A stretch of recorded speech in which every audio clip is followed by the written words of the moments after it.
Bismillahirrahmanirrahim. Assalamualaikum, saya Datuk Umar, seorang gold dealer Public Gold. Hari ini saya nak menceritakan tentang spread. Okey, apakah itu spread?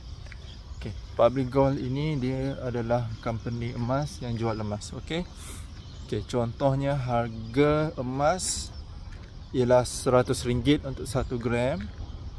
Bila dia kenakan spread, dia akan jadi RM100 dengan RM109.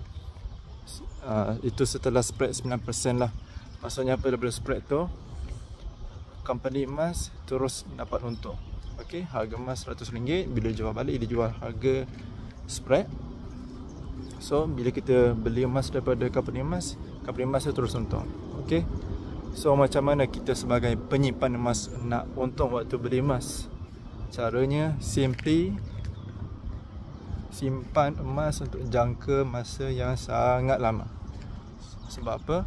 Emas ni dia adalah long term investment. Okey, kalau kita beli emas dan jual emas tu on the spot, then automatically rugi sebab kan spread tadi. Okey, untuk 10 gram ke bawah, Public Gold kenakan spread sebanyak 9%.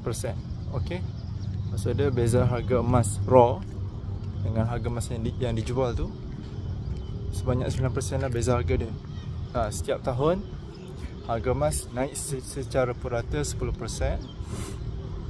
Tapi spesifik untuk tahun lepas ke tahun ni, harga emas naik sebanyak 40%.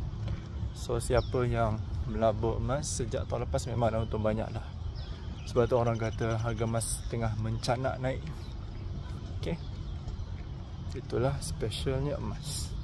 Alright, saya nak ajak anda semua untuk mulakan simpanan emas. Saya nak bantu anda semua untuk membina simpanan emas yang kukuh. Alright, boleh DM saya untuk saya share link. Follow saya sekali.